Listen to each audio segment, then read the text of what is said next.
Never in the history of the world have the merchants of obscenity had available to them the modern facilities for disseminating this filth.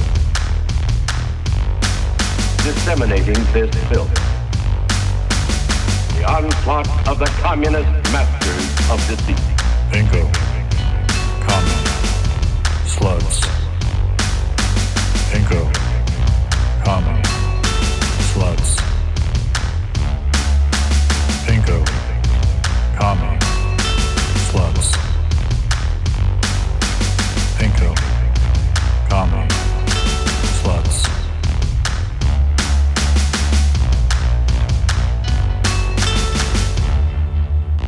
Hey, Marlow. So did you hear I got robbed? What? Yeah, in San Francisco. Did you hear I got robbed, Steven? Yeah, I did. Yeah, smashed the car window. Oh, was it a rental car? Yeah, it was a rental car. I was wondering if your computer was part of the... Nope. I do not take my computer with me on vacations generally, and God, I'm glad I don't. Yeah, that was my first thought was... Is he going to do the podcast? I lost that nice travel chest set I bought on Thompson Street. Oh, shit. I can barely complain because, like, my mom, like, lost, like, her great aunt's jewelry and shit. So, yeah, whatever. That's the, like, one thing that I was kind of like, that would be hard to replace. Everything else was just, like... books, and I'm like down to 10% of the t-shirts I once owned. I'm down to a single pair of jeans, also known as the perfect amount of jeans to own. Oh, man. You know, my dad's been mugged twice in San Francisco.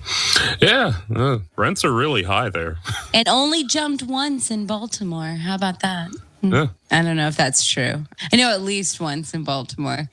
And no, the twice in San Francisco on 2 separate trips. Well, that sucks. Yeah. And it was at the end of your trip, right? Yeah, no, that's like, I'm like, honestly, I'm pissed about 2 things. One is the chess set, and the other is we just finished appetizers at this really great restaurant before we got the call from the cops, and we never had the dinner. I ordered Dungeness crab. I was really looking forward to it. Wait, so you found out in the middle of... Yeah, in the middle of dinner, because one of our luggage bags had my mom's cell phone on it, so cops called us directly. Yeah, it super sucked. I really was looking forward to that dinner. And also, like, my mom's unreplaceable heirloom jewelry. Well, I also lost my passport, but...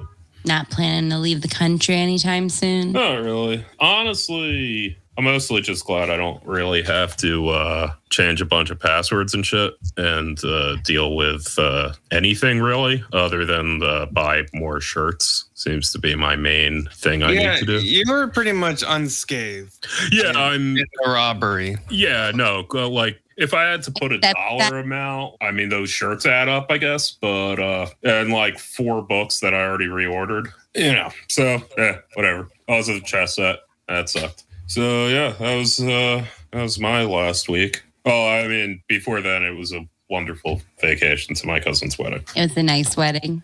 It was a very nice wedding. It looked nice. I saw the pictures. Yeah, no. And my cousin, like, knows an eclectic group of people, some of whom are professional drug dealers, some of whom sell drugs, some of whom are... Did you say drugglers? It did sound like you said. Oh, well, they're both sold drugs and juggled professionally. So, see, I was both, really. I was thinking they juggled drugs. No, they juggled, like, torches and shit. Not like needle. They don't have, like, needles. Or, yeah, did you see that video my mom posted? Yeah. Yeah, no, that's cool. That is a super bummer. But you know what? It is Mercury retrograde now. So that must have been the reason.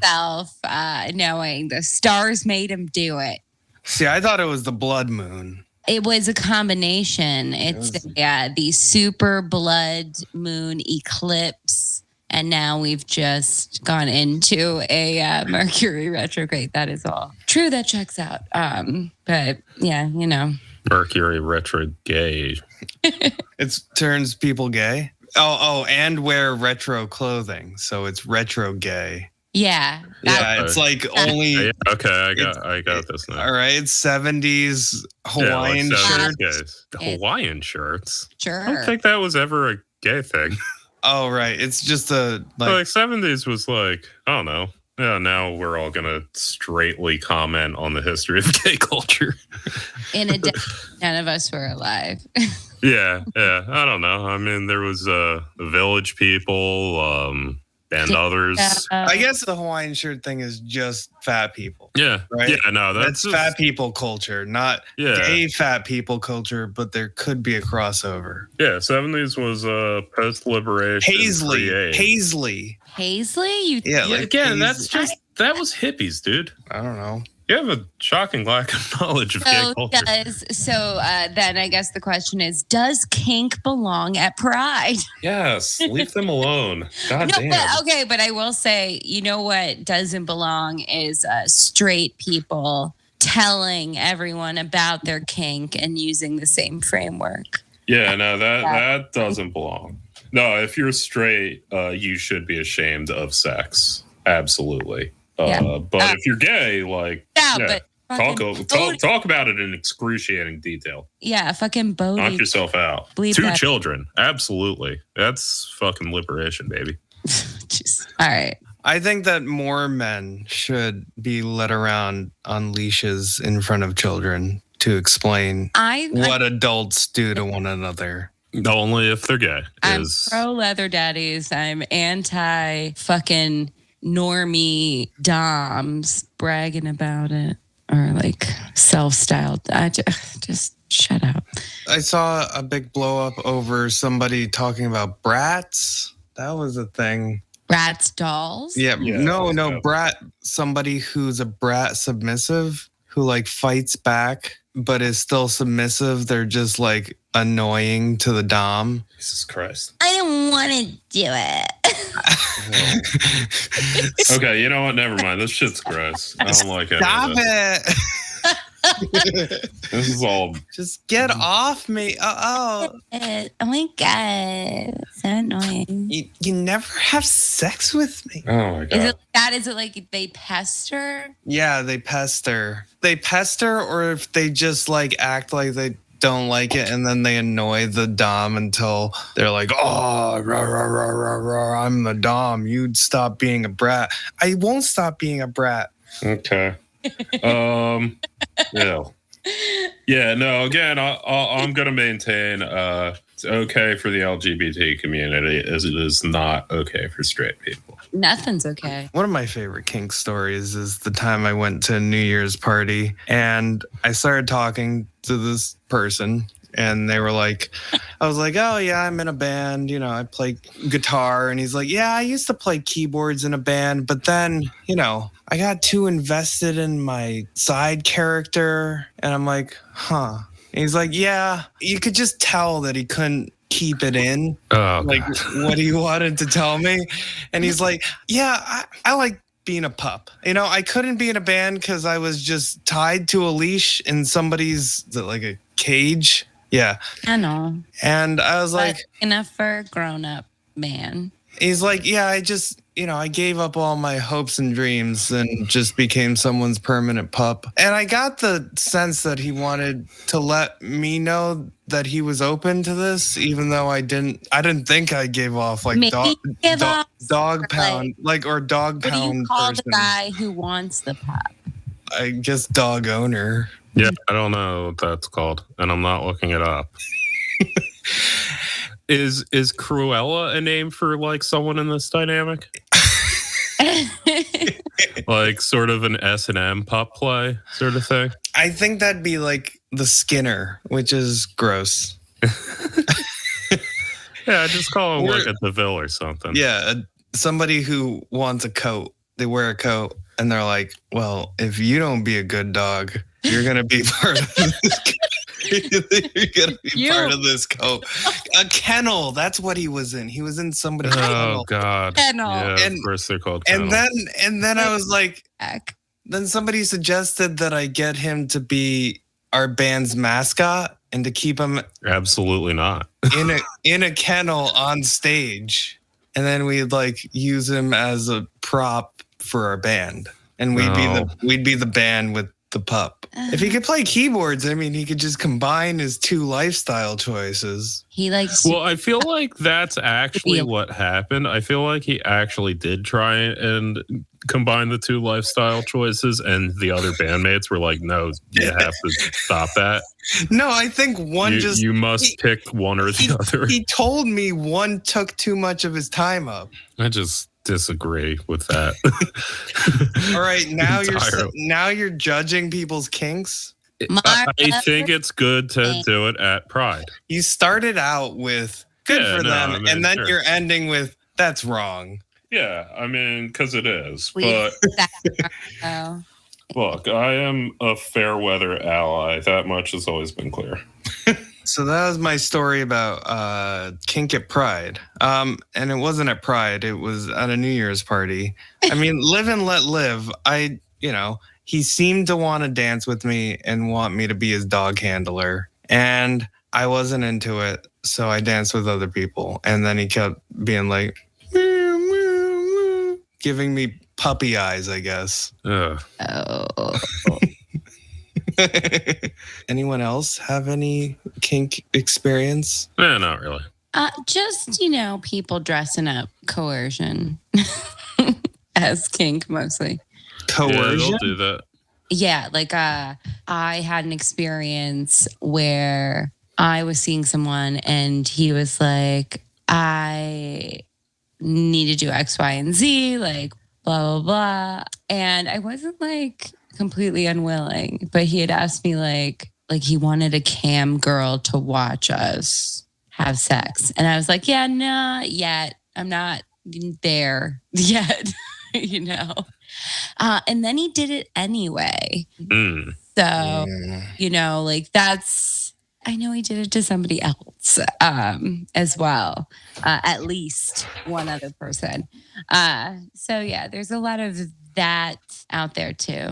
Not to paint it with a broad brush, but that's why, I don't like it when the straights what is with these shamans always wanting to do? They're not up on their full authentic consent, whatnot. And, so I don't know. I think because kink is such a vague and amorphous term, like I said earlier, I'm like pro leather daddies and etc. And I think what some people are describing as kink, which are these like things that of course can be kink, but they're more extreme, visual representations that, because people want to make it okay for the corporate sponsors to have their floats at the parades and things like that. I think that's a separate conversation than people who are kinky, who are trying to apply the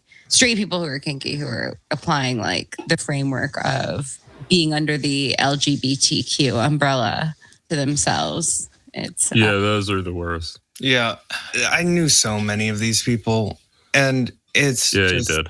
I'll defend their right to do it, but by God, they are the worst fucking people in the entire planet. I had to like proofread this like consent contract that somebody drew up because there were too many bad touch people coming into their kink safe space, which was clearly not safe. And it just gave off bad vibes, bad juju, basic just people get wrapped up in this idea of sexual liberation, which I'm all for, but bad people use that to justify coercive power dynamics and slightly rapey things that, not everybody is down for. And I witnessed a lot of that, and it's not fun to be around. But defend people's right to do it, but they can be the most insufferable, pretentious, self-victimizing. I don't know. Like, I just am like, whatever makes you come, like, doesn't like make you special, what also I think it's conflating an LGBT identity to something that's like this purely sexual thing. That's also not great. I feel the same way about cosplay. Yeah. The same stupid, this is a hobby that people turn into an identity. Same thing with guns, too. Well, the cool thing when it was just the, first generation of like super nerds DIYing these amazing approximations, costumes. But now like there's a whole industry behind it. It's a whole like rich kids. The thing that Kink at Pride does, at the very least, is it, if anything, keeps the industry away from Pride. Yeah. Good. You want to make sure Chase Bank doesn't like jizz all over your Pride parade? Have like 50 fucking leather daddies show up and a couple pup players. Yeah, and put them in kennels. Yeah. And have them be keyboardists in bands. And the kennel is okay. I thought that the kennel was like the name for like the group of people he pup played. Oh yeah, this is my kennel. No, well, I mean, like I pro think wrestlers have a stable. His kennel, his stable. I think this is gonna be the band name, the Kennel. That is definitely a very like 90s indie rock thing to do. Yeah, just like having seemingly innocent name that is a direct reference to some fetish subculture. Yeah, Jane's Addiction. I didn't even know that was one of them. I mean, I don't think it is. But I just assumed she was addicted to heroin. She was. What was I going to say? It's just these hobbies that turn into identities. I think that's... Did you hear about the cops being mad that they're being excluded at Pride? Yeah, they get mad every year on that shit. How dare you exclude us from Pride? Without us, who would you have thrown the bricks at? That's Stonewall. I mean, I think that's their kink, though, is being excluded from Pride. And then they have to go shamefully beat off, oh, we weren't accepted by these queers. Well, and I guess there's a handful of... Oh, they'll get a handful. Gops or gay cops. Goppies? Yeah, goppers. There's a hypothetical gay police who are now being excluded. Gay police. Who are you, the gay police? Which I feel That's like what you say when someone says no kink at Pride. I feel like they should form their own police, like get their own district. It'll be like Matt, cut in hot cops from Arrested Development right now. Hot cops, we'll clean up the town. We'll turn that old brown upside down. Hot cops, we're aiming to please. We'll get down on our knees. We're taking on the bad boys. It would be like gay cop Israel. They can have. It'll be like gay cop Israel. They'll have their own district, and it'll be in the West Village. Oh my! Well, I mean, I think we're just sort of recreating that, in hindsight, kind of problematic Chappelle Show sketch. Which one? The one about like America being gay or whatever. Gay America. Fuck. You guys don't remember that one? Could have been one of his when they had Charlie Murphy and Darnell show up and like host like the last 4 episodes. The last season where they had already filmed some sketches before. Yeah. It might have been then, so I don't remember it. But yeah, I mean, look, again, another time where none of us are experts. But who knows? Who knows how gay everyone was in the past? For reals. That's the first thing I'm checking. I get a time machine. Yeah. I mean, as soon as they create a gay meter, you can go back in time and just... Mm-hmm. I feel like this is a Nick Mullen bit of like just getting out of the time machine and going like, so can I have some gay sex? One gay sex, please. Mr. Washington, do you want to take those teeth out and suck my penis? Is that something we do as colleagues? What are the customs? This is like Yeah, going back to like the Sermon on the Mount and like trying to procure gay sex from the people. Some joke about like fish getting multiplied. I don't fucking know. Like distracting them from the loaves and fishes with. Yeah. Well, I feel at that point you're just. Oh, now that we got loaves and fishes, who wants Let's to? fuck. Well, I feel like the gay cops back then were the Romans. Yeah, they were. They had the spiffy outfits and the thighs were out. They definitely had like sadomasochism kind of kink, right? Like what no, I mean, who the fuck dresses like that? Yeah, what like who cuts who? It could not be your regular clothes, dude. Cuts them in the side. I mean, come on, guys. Y'all, they were rubbing their dicks while they were doing it. Greeks invented sex. Romans invented doing it with women. All right. Speaking of Israel, isn't real.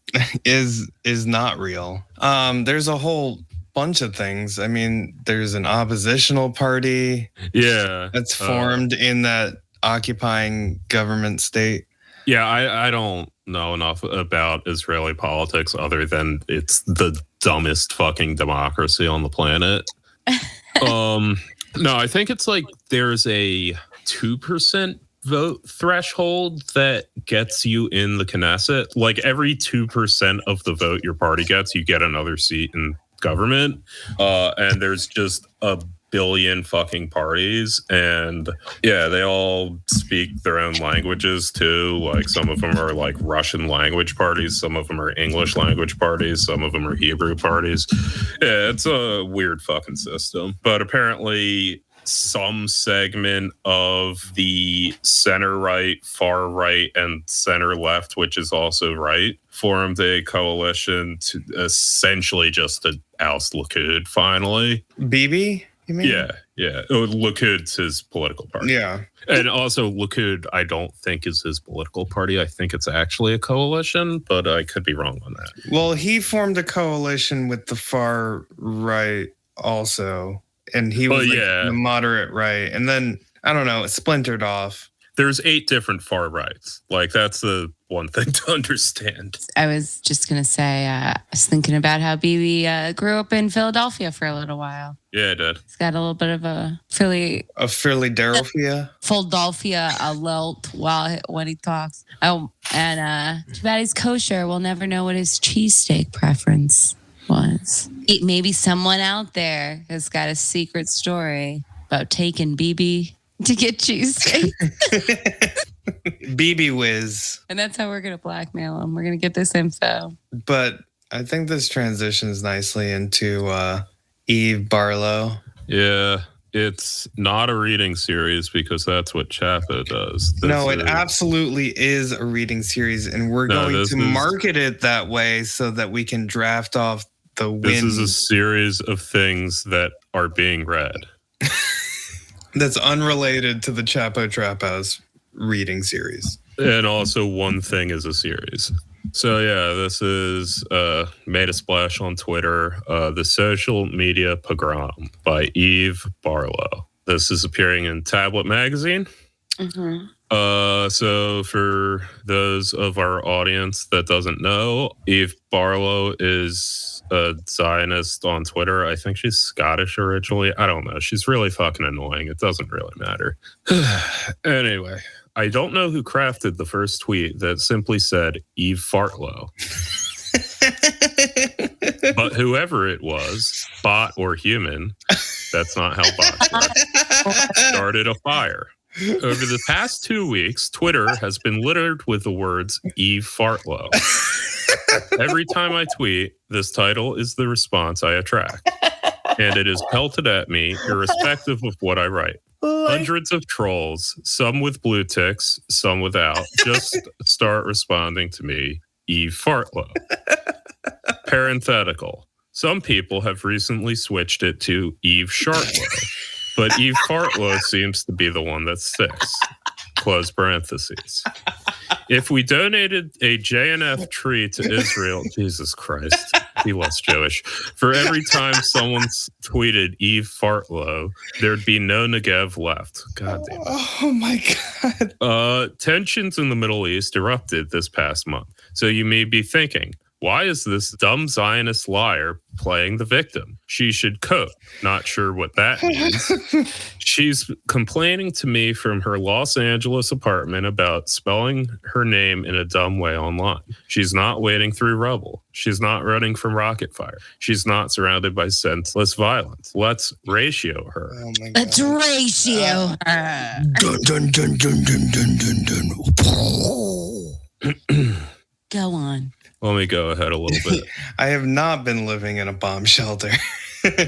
Eve Fartlow is not my name, which is exactly what someone named Eve Fartlow would say, regardless of how many times it's been echoed back at me by trolls online. But unfortunately for the troll army, Eve Barlow isn't really my name either. Barlow has been my family's name for 3 generations, but before that, our name was Barlovich. We changed it when my family fled Tsarist Russia during the East European pogroms in the late 19th century. And before Barlow was Barelovich, it was Dove Bear. That name is my connection to the Levant. That name is my indigenous link to Israel. You want to talk about ethnic cleansing? Ask your Jewish friends the stories of their surnames. Okay, for the record, I don't know my family's Jewish surname because it was changed before. Like, my great-grandfather had to buy a fake ID also to escape pogroms. And I don't know, I would use different language to describe being called Eve Fartlow. But all right, moving on. Eve Fartlow is an intimidation tactic, a playground jibe meant to drown out my voice online. My words must be silent as quickly as possible by the hammer and sickle emoji comrades who love humanity so much they want anyone who threatens their concept of utopia to kill themselves. It's all peace, love, and openness until someone wants to have a conversation. She just carpet bombed you, Marlo. Can we talk about that? Well, I mean, she's right. I mean, who wants to deal with being called something with a fart, you know? It still makes me laugh. Why? Well, and I'm like, okay, bitch. Like, is this the first time anyone's ever done this? Like, did you experience 3rd grade? Or, I mean, I've been called Stephen Clitmeister Flex, Cool. the Clitosaurus Rex. Since You should have gone with Steve the Clit Finder. Steve the Clit Knower of where and what that is. Master of the Clit. Yeah, no, honestly, that is like a terrible, insulting name. That's an honorific, dude. Yeah, ever since like sex ed existed, that's been my name. Like, ever since children knew what farts were, she should be used to this. She should be used to this, but I am concerned given, I want to draw your attention to the part where she says, it sounds like it was invented. But Okay, yeah, no, this is the next paragraph I plan to read, and probably the last one I plan to directly read from this article because it's long and stupid. But she should be used to this, number one, and she should be used to not letting everyone know that this actually bothers her. Like, just from a perspective of, I've had a bully in elementary school, like, it's extremely low effort to just respond to anything she says with Eve Fartlow. I've done it a bunch of times. I'm going to go do it right now, actually, just to demonstrate how easy this How is. has she not blocked you? I have been judicious. You've flown under her And also, bombing like, campaign? She tends to just go private. She's basically making all of her tweets only respondable by followers now. That's her. you can still quote tweet. Yeah, I'll do that right now. I want to point out that she noted that these were pebbles that were being thrown at her, just like Palestinian children throwing pebbles at Israeli tanks. Okay, it's so super easy to just respond that way. And if I know that it actually is bothering her in real life, I'm going to do it more. Like, why wouldn't I? She's egging you on. Go Yeah, ahead. like, I mean, it just, I'm going to go ahead and say it doesn't actually bother her. She's full of fucking shit. Because she wrote a whole fucking article about it. She's using this idea to further her arguments. I don't think she's legitimately hurt by it. I think she's doing that thing that people who lean right do, where they make a disingenuous argument, appealing to people's sense of propriety and decency and etc. It's just a bad article though. Like, okay, let's get to what I'm going to call the paragraph of metaphors. mm-hmm. Due to the juvenile nature of this Eve Fartlow attack, which sounds like it was invented by a 3-year-old high on Pop-Tarts, nice press, bitch. I wondered if the bombardment of Eve Fartlow tweets was engineered to drive me insane. Perhaps it was a form of digital waterboarding aimed at forcing me to surrender, delete all my accounts, log off all my devices, and commit digital suicide. Jesus Christ. But like digital suicide. Okay. I just want to wait. Let's run that back a little bit. Digital suicide. No, like as someone who has represented Guantanamo Bay detainees and also has a family that was victimized by pogroms, I find all of her metaphors to be extremely in good taste. Just want to say that. No, like this is all like perfectly appropriate language for her to be using.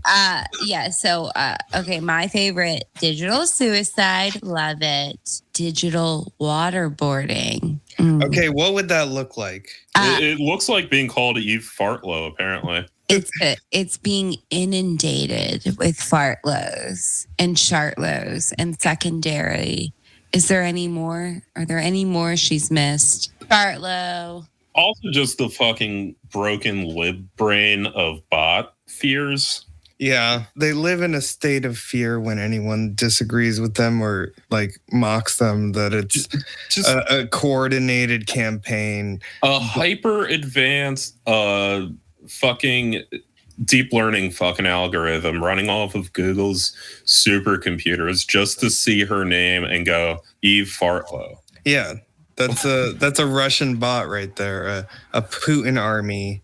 Which is honestly just all projection because that's what libs use. Well, I want to draw attention to her repeated implications that like calling her Eve Fartlow is an attempt to silence her, right? Not every time someone's like, shut the fuck up, is it an attempt to silence you, quote unquote. You know what I mean? Like... Yeah. People want you to stop talking doesn't mean you're trying to be silenced. It's two different things.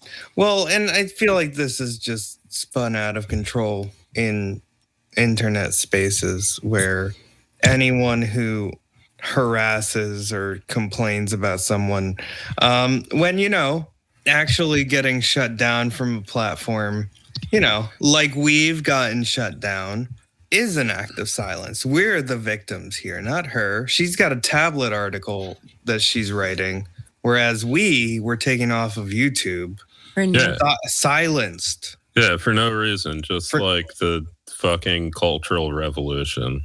The bots did it. It was a digital cultural revolution. It was a digital waterboarding. Yeah. It was a digital reign of terror. A digital Robespierre took our channel off YouTube for no reason. And then I was like, hello, excuse me. I think this was a mistake. And then they were like, you're right, miss. We reinstated you. See, that's the difference between a real life reign of terror and a digital one. We got. They can put her head back on. We got digiguillotined for a second. Yeah. They put her head back on in the digital space. So, Yeah, our YouTube channel is exactly like Danton. I'm sure lots of people are saying some actually super fucked up shit to Eve Fartlow. And she deserves it. I don't give a shit. Doing something that might provoke people to get angry and then taking the very worst manifestations of that is not like proof of concept, you know? It doesn't mean your ideas were good and just and true in the first place, just because. But I mean, you know, like more power to her, because it's not like this sort of narrative wasn't all over the place. You saw Mark Ruffalo apologize. Yeah. You know who has not apologized? Seth Rogen. He is continuing to be the fucking man. Yeah. And I will take my head off to him for that. He digital suicided Eve Fartlow for. Oh, yeah. Yeah. I'm going to just say, yeah, I am trying to silence Eve Fartlow. And if I happen to be successful at that, then cool. I'm not putting a lot of effort into it. But yeah, I think her opinions are bad and she shouldn't say them. Saying that people's opinions are bad and that they shouldn't say them is not censorship. It's a valid opinion. Yeah. But what about the First Amendment, Bunny? That's why we're all getting to do this with our dicks out right now. We got the First Amendment, baby. We got the YouTubes back and rolling. We got the YouTubes back, baby. We do. In fact, yes, I got the channel reinstated. I still don't know what that was about. They were like, you're a scam. And I was like, I don't know why you think we're a scam. We're mostly just a place where people can listen to our podcast, but on YouTube. See, I thought it had to do with us claiming Chet Hanks was Q and that we were spreading false information. Yeah. I think it was that we were mean to Mike Tracy and or Vaush and or Jordan Peterson, and people were like, report. But we made enemies, is what you're saying. Yeah. Enough that they were like, get out of here. And then I was like, please, sir, can you take another look? And they were like, you're right, miss. That was my experience. Yeah, I don't know. I'm just over people being like, I'm being murdered on the internet. Like, it does not feel good. I want to say it does not feel good to have lots of people coming at you saying fucked up shit. It sucks. I don't want to get it twisted here because that's happened to me. But you know what I did is I just blocked all the people and I deleted the thing they were replying to. And then I wrote jokes about it. It's silly. But I mean, also this whole part where she says her name is her indigenous link. Yikes, right? I don't know. I feel like I mentioned this last week. I don't know if that's appropriate. Indigenous is a word you use for a specific context, right? Yeah, no, okay, that's like the language shift Zionists have been trying to do for like... And frankly, like British people have been trying to do it too. Yeah, no, the British liberalism is like weird. I'm indigenous to the British Isles.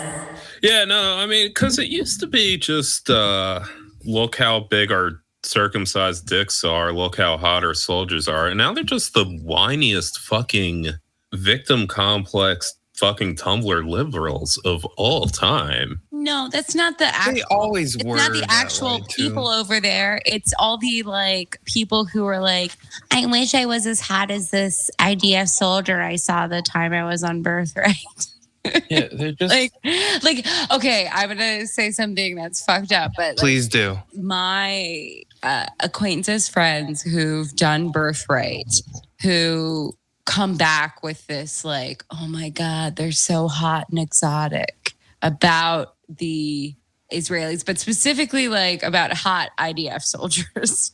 We're all from like Russia. Well, that's the thing. It's people whose families are all from like Russia. Slavic Jews, right? The nice mixture of some Mizrahi Jews in there. And then they're like, yeah, we invented falafel now. And it's all very interesting. But like, yeah, the hotness, like that has been remarked on to me so often. So it's working. it's working IDF. So it's definitely a success. Well, and then there is the co-op, going back to our first section, the co-opting of queer and LGBT language as and implying that it's just like New York City. But well, not only that, but that by supporting Palestinians and, you know, the Free State of Palestine, you are against the queer community that is just flourishing in the IDF and in the occupying state. Can't legally marry. Right. No. And that, I mean, it's an astroturf campaign to like appeal to American liberalism that is completely removed from the oppressive nature of their police state. Pronged. It's like to appeal to American liberalism, but then there's another prong that's appealing to conservatives, you know, where it's like, oh, these people over here talk about Palestine. They spend 2 seconds in Palestine. They'd be running, asking for the IDF to save them. Like that, there is that element as well out there that I believe is being appealed to in that, not just the sort of evangelical ones who are like, we're trying to get the end game, the end times.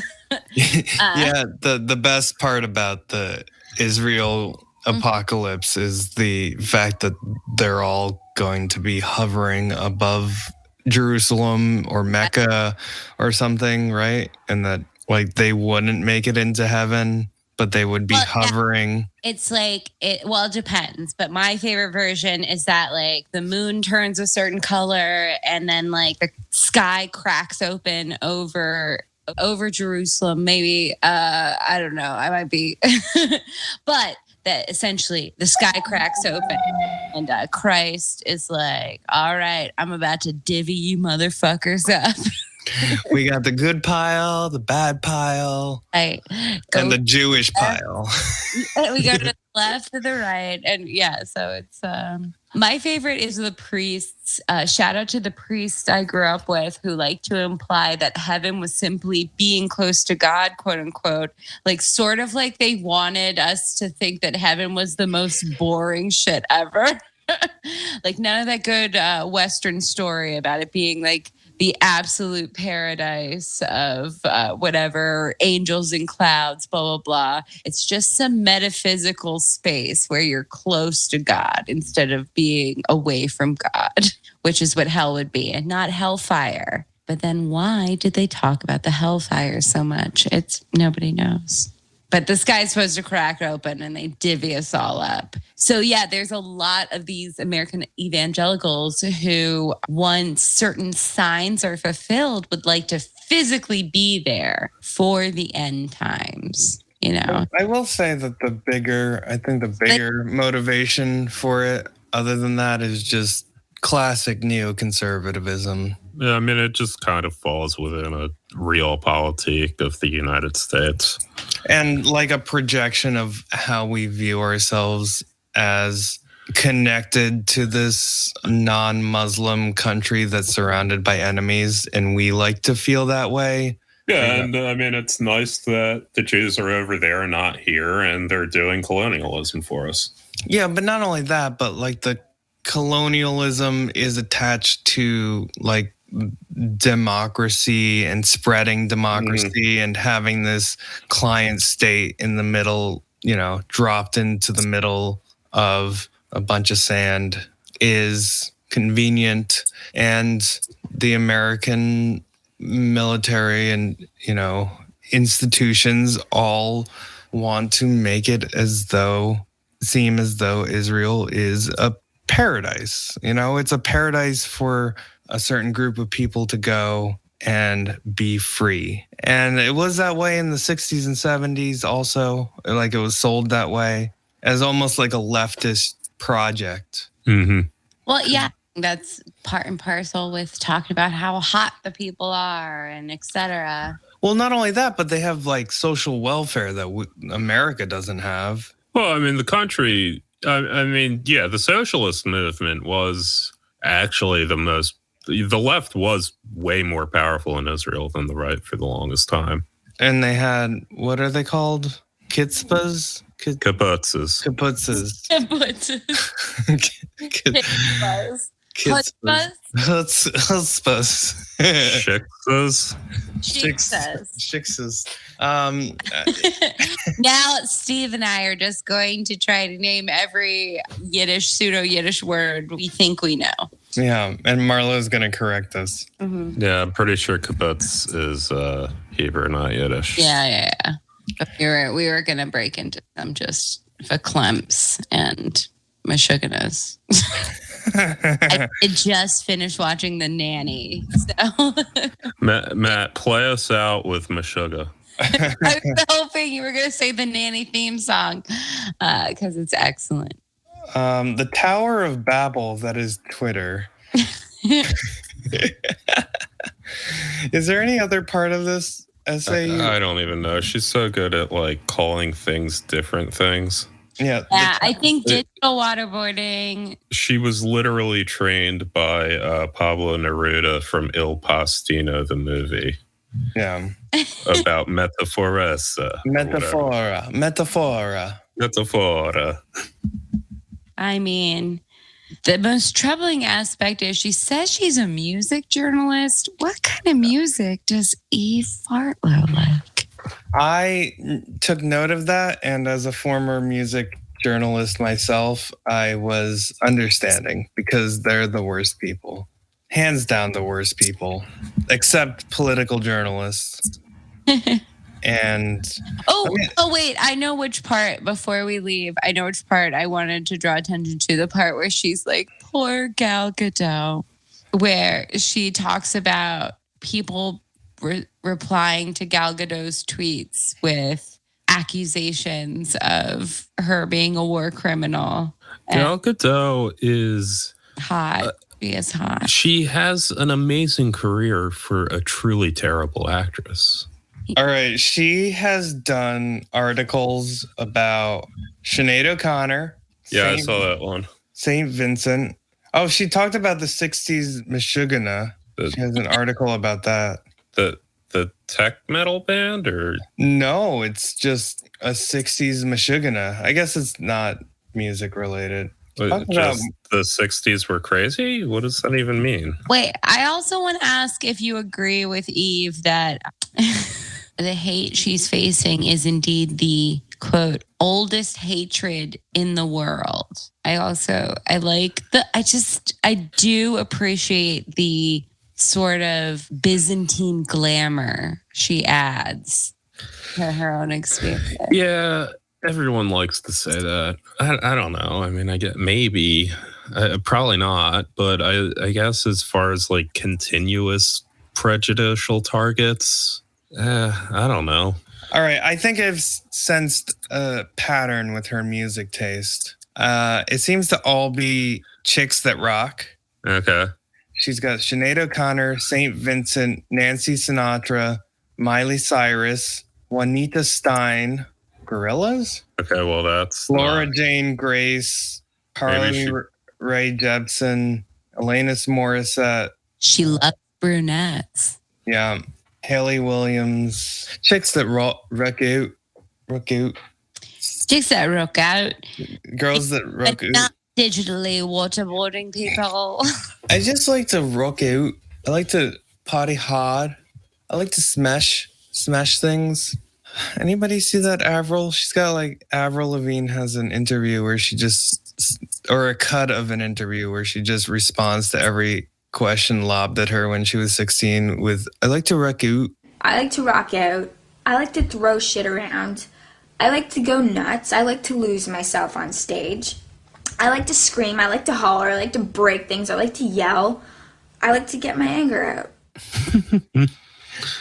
Yeah, remember when like pop punk decided to all do some weird, not really British affect? That was Canadian. Yeah. It was all Canadian. Which isn't inauthentic, because in Canada, you don't say process, you say process. What a culture they have. Yeah. Yeah, that's beautiful. That just discovered a giant genocide. Oh yeah, they uncovered another mass grave. And I just want to assert my identity as a Quebecois Canadian. The greatest thing about this in Canada is it's like, yeah, we discovered a mass grave. It dated back to 1982. They kept murdering And they're like, native children. Like, oh my God, we're guessing this is undocumented. Yeah. Oh my God. They're just fucking discovering mass graves of children in the in what are intended to be foundations for new Tim Hortons. That's official. That's the real story. I mean, that's why Timmy Hortons, their donuts are so good sometimes because they got the spirits in them. All that bones they're built on. Yeah, just like the chef, like his eyes just roll back whenever he's making the donuts. All right. Was there any other part of this essay? I mean, you know, if you want to like, you could just like scroll and like close your eyes and see where your cursor lands. I don't know. Oh, I just saw N-word. Yeah. She claims that was fake. Probably is, but it's still funny.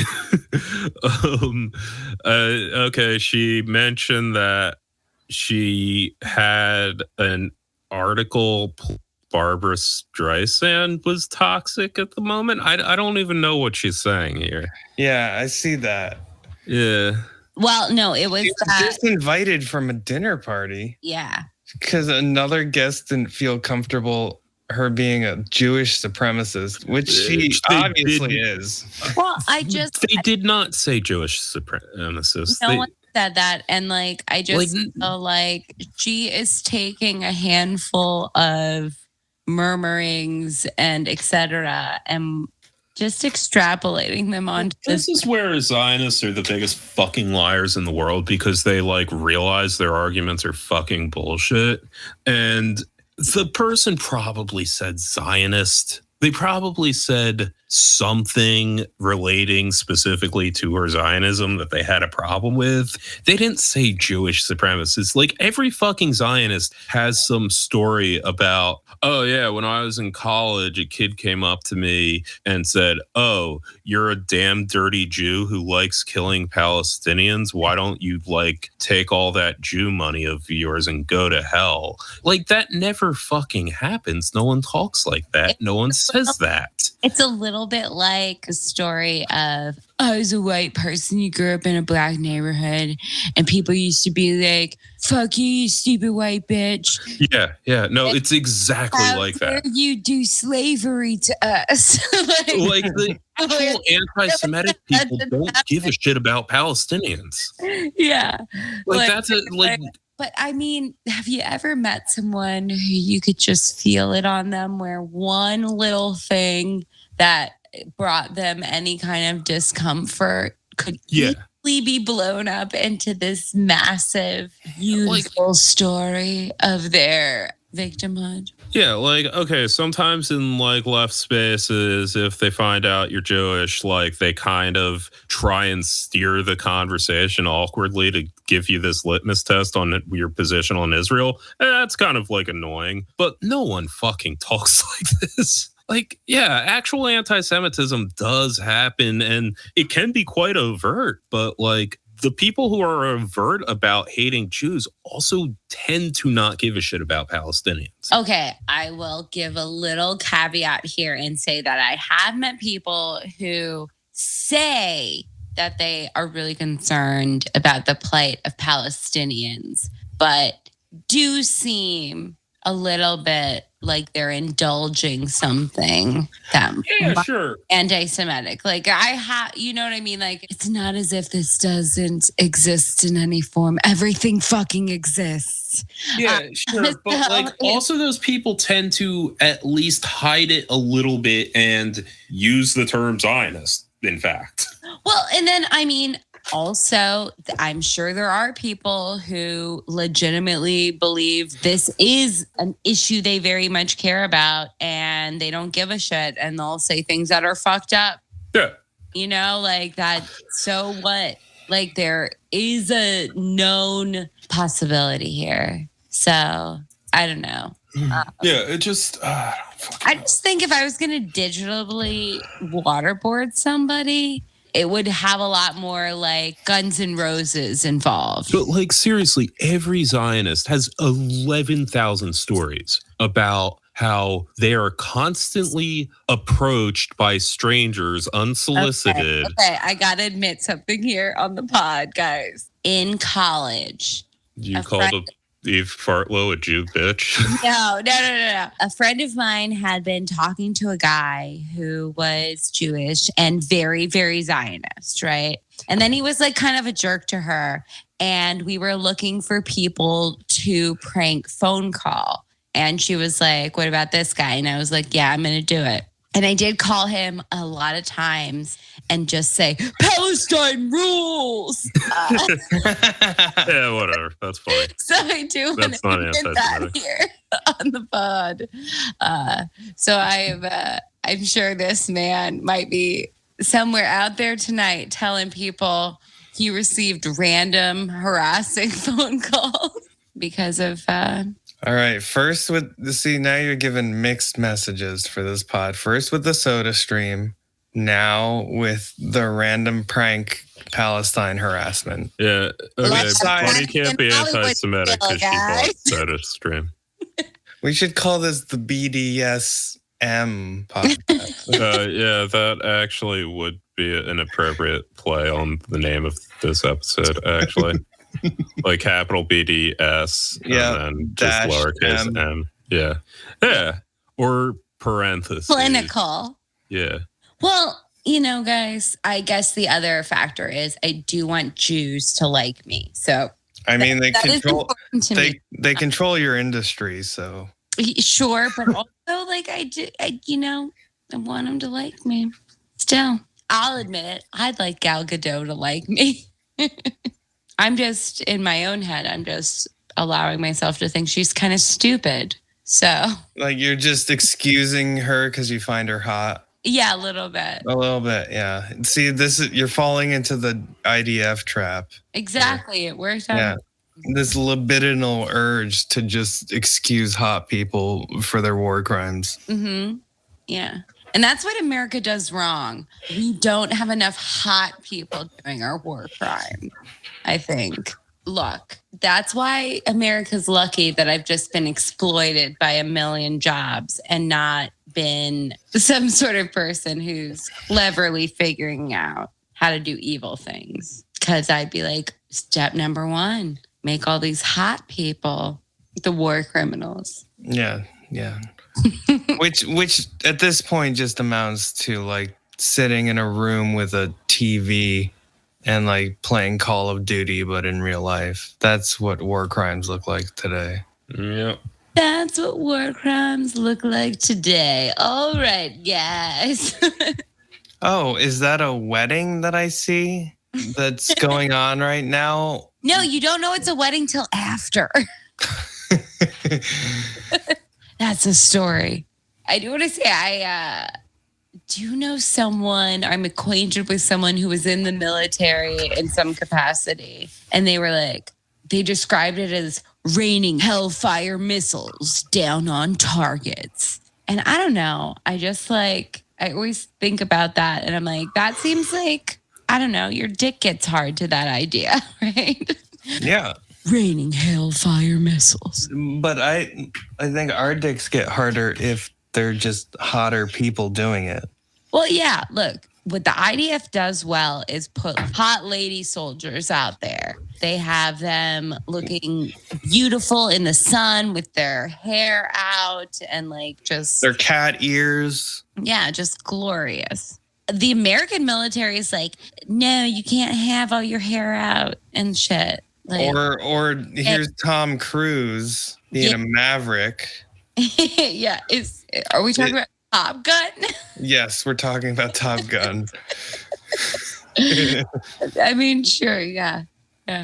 I have a hard time having reverence for anything. So, guys, too bad, so sad. The least you could do is make it hot. Happy Memorial Day. Happy Memorial Day. May you get killed in a war by a hot person. Mm-hmm. And not like a mediocre person. Yeah, not a 5 or a 6, but I hope you get droned by someone who's like an 8.5. Yeah, 8.5, 9 tops. Yeah. May you get droned by one of those people who joined the military just to get in sick shape. Yeah. I do want to say that if I get offered any kind of job this year, I'm going to erase this entire podcast. And not this episode, the entire thing. So. Man. Yeah, I mean, we'll have a whole episode where we'll go through all the things that we've said that is cancelable in a corporate setting. Yeah. I think that's... I feel I have not said anything cancelable. None of you are trying to be in entertainment. So I just have to say... I'm trying to be in journalism, which is... Yeah. Equally susceptible. Look, we'll have the hard copies. We may just have to shut it down. This is a joke. This is a joke about the idea that I would get offered something that would warrant me deleting like all my tweets and my whatevers. See ya. Memorial Day. Bye. Bye. Have a nice long weekend. Have a nice long weekend.